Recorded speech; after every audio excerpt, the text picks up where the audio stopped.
अब हम problem number 6 देखते हैं। तो देखिए इस प्रॉब्लम में ये क्या कह रहा है। तो देखिए मैं प्रॉब्लम के सीधे सॉल्यूशन पे आऊँगा। देखिएगा इसमें क्या बोल रहा है, brine of specific gravity 1.15 is draining from the bottom of a large tank through an 80 mm pipe. The drain pipe ends at a point 10 meter below the surface of the brine in the tank.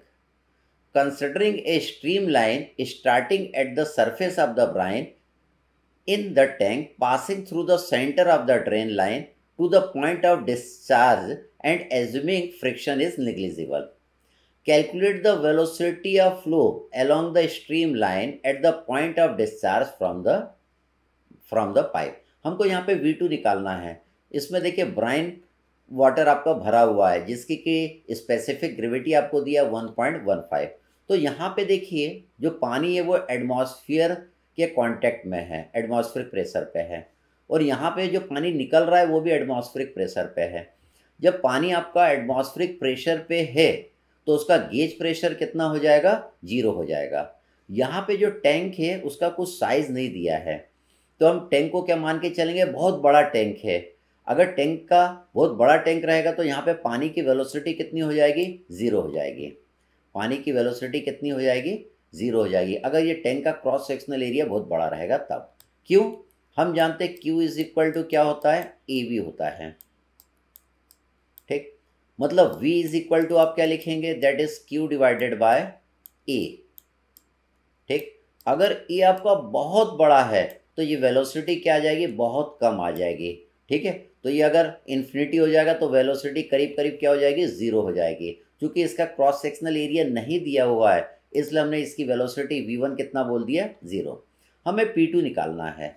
हमने देखिए Bernoulli's equation लगाया, P1 by rho g plus V1 square by 2G plus Z1 equal to P2 by rho g plus V2 square by 2G plus Z2। तो P1 P2 आपका क्या है, atmospheric pressure है। Atmospheric pressure पे gauge pressure क्या हो जाता है, 0 आपका हो जाता है। हमने देखा था ये आपका एटमॉस्फेरिक प्रेशर था, ये आपका एटमॉस्फेरिक प्रेशर था। एटमॉस्फेरिक प्रेशर से जितना ज़्यादा प्रेशर होता है उसको हम क्या बोलते हैं, गेज प्रेशर बोलते हैं।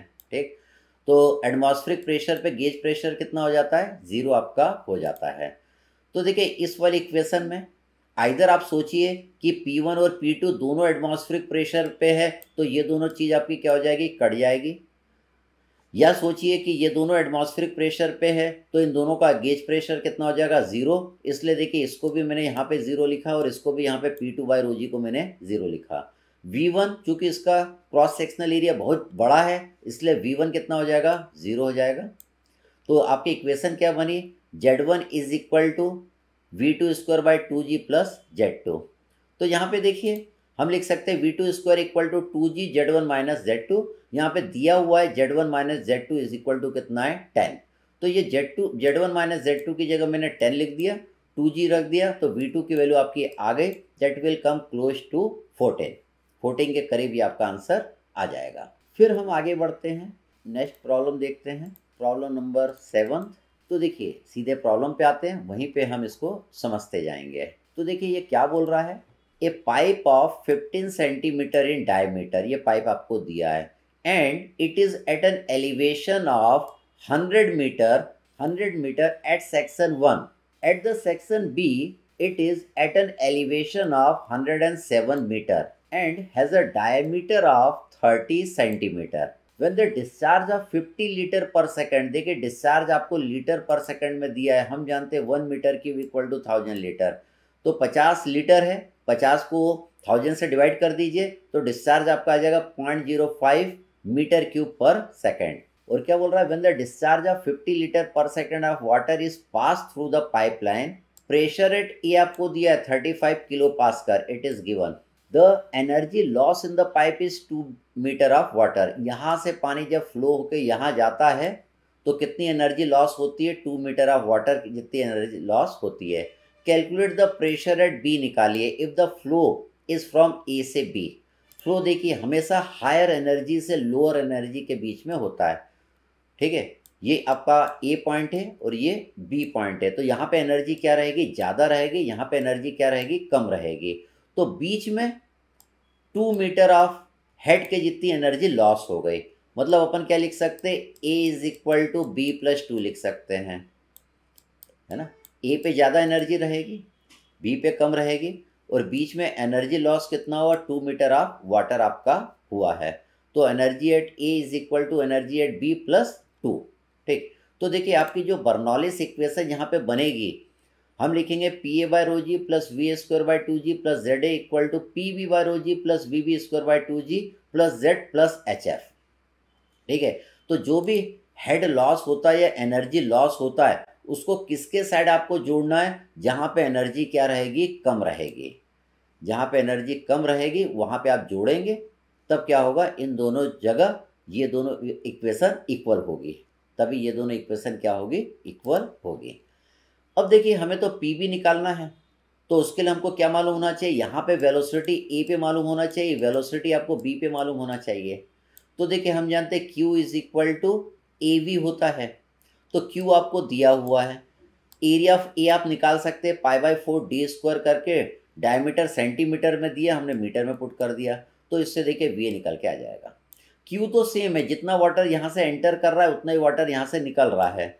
तो बी पे मैंने लिखा Q is equal to A B V B लिखा मैंने, Q सेम है, एरिया ऑफ बी निकालना है पाई बाई 4 डी स्क्वायर, यहाँ पे डायमीटर कितना 30 सेंटीमीटर, इसको मीटर में मैंने पुट कर दिया, तो वेलोसिटी एट बी आ गई। अब देखिए मैंने पी ए की वैल्यू यहाँ पे आपको किलो पास्कल में दिया था, पास्कल क्या होता है, न्यूटन पर मीटर स्क्वायर होता है, किलो में इसलिए मैंने 1000 का मल्टीप्लाई कर दिया, डिवाइडेड बाय रो जी कर दिया। वी आपने 2.83 निकाला, divided by 2g, Z A आपको दिया हुआ है दैट इज 100, पी बी आपको निकालना है, वी बी आप निकाल चुके हैं 0.707, जेड बी आपको दिया हुआ है, एच एफ एनर्जी लॉस कितना है, that is 2 metre of water है, तो यहाँ पे एच एफ की जगह 2 मैंने लिख दिया। इस इक्वेशन को हम सॉल्व कर लेंगे तो you will get the value of P B. P B कितना आ रहा है, -49.54 आ रहा है। मतलब यहाँ पे क्या वैक्यूम है, यहाँ पे क्या है, वैक्यूम है, क्योंकि प्रेशर एट बी क्या आ रहा है आपका, निगेटिव में आ रहा है। तो इस तरीके से ये प्रॉब्लम हम सॉल्व करते हैं। फिर हम आगे बढ़ते हैं अगले प्रॉब्लम की ओर। प्रॉब्लम नंबर 8 देखते हैं, हम सीधे प्रॉब्लम पे आ रहे हैं।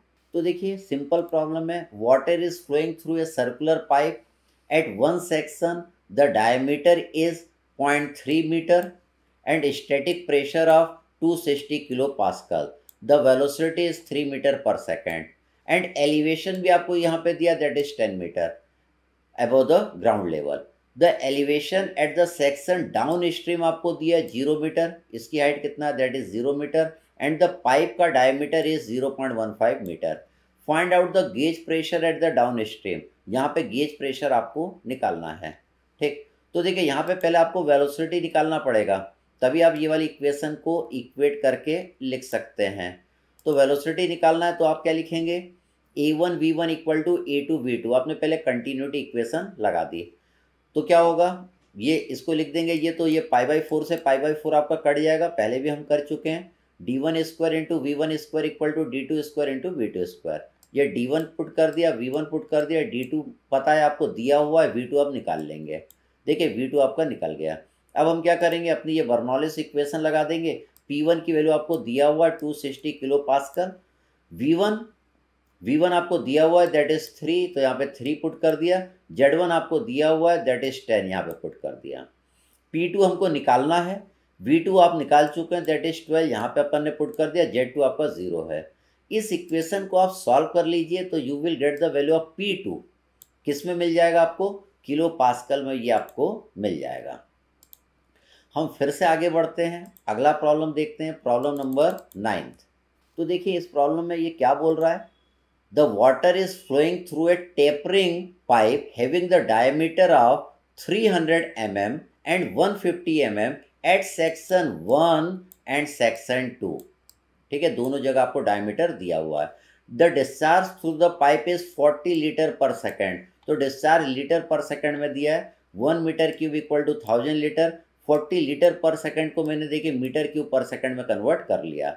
The section 1 is 10 metre above the datum है ये, and section 2 is 6 metre above the datum हमको दिया है। Find the intensity of pressure at section 2, intensity of pressure यहाँ पे निकालना है। इफ़ दैट एट सेक्शन 1 आपको प्रेशर दिया है 400 kilo newton per metre square. तो देखिए हम क्या करेंगे, हमारी ये इक्वेशन है, हमको V1 V2 निकालना पड़ेगा। V1 क्या है, Q divided by A1। A1 निकालना पड़ेगा, A1 के लिए डायमीटर ये लेंगे, डायमीटर किस में लेंगे, मीटर में लेना पड़ेगा। V2 निकालना है तो Q की वैल्यू देखिए मीटर क्यूब पर सेकंड में दोनों जगह क्या रहेगी, सेम रहेगी। A2 निकालने के लिए डायमीटर ये लेंगे, तो इसको भी मीटर में लेंगे तो 0.15 आ जाएगा। तो आपका ये V1 आ गया, आपका ये V2 आ गया। अब देखिए हम क्या करेंगे, इस वाले फॉर्मूले में सारी वैल्यू पुट कर देंगे। तो P1 देखिए kilo newton per metre square में आपको दिया है, तो आंसर भी आपका न्यूटन पर मीटर स्क्वायर में आ जाएगा। तो यहाँ पे मैंने kilo newton per metre square में ही पुट कर दिया। इस इक्वेशन को हम सॉल्व कर लेंगे तो you will get the value of P2। यहाँ से आपको क्या आ जाएगी, P2 की वैल्यू निकल जाएगी। हम फिर आगे बढ़ते हैं, प्रॉब्लम नंबर 10 देखते हैं। अब देखिए ये अच्छा प्रॉब्लम है, इसमें ये क्या कह रहा है, तो देखिए इसमें बोल रहा है a pipe of 200 metre long, ये पाइप है, इसकी जो लेंथ है ये आपको दिया 200 मीटर दिया है। A pipe 200 metre long slope down at 1 in 100, इसमें स्लोप कितना दिया है 1 in 100 and tapers from 600 mm diameter at higher end to 300 mm diameter to the lower end. यहाँ पे डायमीटर आपको दिया दैट इज 600 mm और नीचे आपको डायमीटर दिया that is 300 mm and carries A 100 litre per second. 100 litre per second मतलब 0.1 metre cube per second of oil, जिसकी स्पेसिफिक ग्रेविटी है 0.8। तो 0.8 में 1000 का मल्टीप्लाई कर देंगे तो डेंसिटी निकल जाएगी। If the pressure at the higher end आपको दिया है 60 kilo newton per metre square दिया है ऊपर, ठीक, और हमको कहाँ निकालना, प्रेशर एट लोअर एंड निकालना है और velocity at the two ends भी हमको निकालना है। तो देखिए पहले हमको क्या निकालना पड़ेगा, हमको ये Z1 निकालना पड़ेगा। इसने पहले क्या बोला है, स्लोप। देखिए ये वाली लेंथ हमको मालूम है, ये लेंथ हमको मालूम है, ये कितना दिया है 200 मीटर दिया है, ठीक है। अब हमें ये निकालना पड़ेगा, ये Z1 कितना आएगा ये निकालना पड़ेगा, ठीक है। अब देखिए इसने स्लोप क्या दिया 1 in 100 दिया है, ये अगर 1 है तो ये कितना आपका 100 है, ये 100 है। तो पहले हम क्या करें, ये वाला थीटा निकाल लें, ठीक। हम क्या लिखेंगे, tan theta equal to 1 divided by 100। तो थीटा आपका इतना आ जाएगा 0.5729, ये थीटा आपका निकल के आ गया। अब ये थीटा आपका निकल के आ गया, आपको क्या निकालना है, ये Z1 की वैल्यू निकालना है। आपको क्या करना है, ये Z1 की वैल्यू हमको निकालना है। तो देखिए Z1 हम किस तरीके से निकालेंगे, ये आपका Z1 निकालना है, ठीक है। और पाइप की ये वाली लेंथ आपको दिया है, कितना दिया है 200 मीटर आपको दिया हुआ है, ठीक है। अब देखिए ये Z1 निकालना है, ये थीटा आपको पता है, ये वाली साइड आपको पता है। अब हम साइन थीटा लगाएंगे, साइन थीटा क्या होगा, परपेंडिकुलर अपॉन हाइपोटेन्यूज हो जाएगा। तो Z1 आपका निकल के आ जाएगा दैट इज 1.99 मीटर आपका निकल के आ जाएगा। तो अब Z1 निकल गया, अब हमें V1 V2 निकालना रहेगा। तो देखिए Q आपको पता है, Q पता है, A1 मतलब यहाँ का एरिया π/4 d स्क्वायर कर देंगे तो यहाँ का एरिया पता चल जाएगा, इसको मीटर में पुट कर लीजिएगा। यहाँ का एरिया पता करना तो π/2 d2 स्क्वायर कर देंगे तो यहाँ का एरिया पता चल जाएगा। दोनों के एरिया से डिवाइड कर दिया तो V1 V2 आपको पता चल गया। अब देखिए यहाँ पे हमने इस इक्वेशन की मदद लेंगे P2 की वैल्यू निकालने के लिए। प्रेशर देखिए kilo newton per metre square में दिया है, तो kilo newton per metre square में देगा तो आप पहले उसको न्यूटन पर मीटर स्क्वायर में कन्वर्ट कर लीजिएगा, उसको न्यूटन पर मीटर स्क्वायर में कन्वर्ट कर लीजिएगा। सही तरीका है, बेटर तरीका है।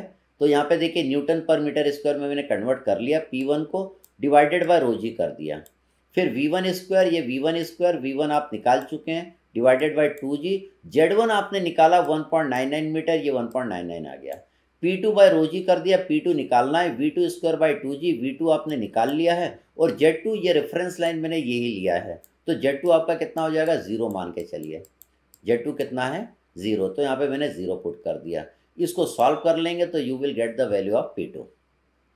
तो इस प्रॉब्लम में स्लोप दिया था, तो आपने क्या करा, पहले ये स्लोप की मदद से ये वाला थीटा निकाल लिया। इस वाले प्रॉब्लम में Z1 नहीं दिया था, Z1 आपने निकाला क्योंकि ये Z1 था, ये Z1 था और ये वाली साइड आपको दिया हुआ था दैट इज 200 मीटर। तो आपने ये साइन थीटा लगा के पहले Z1 निकाल लिया, फिर ये वाला प्रॉब्लम आपका सॉल्व हो जाएगा। Thank you.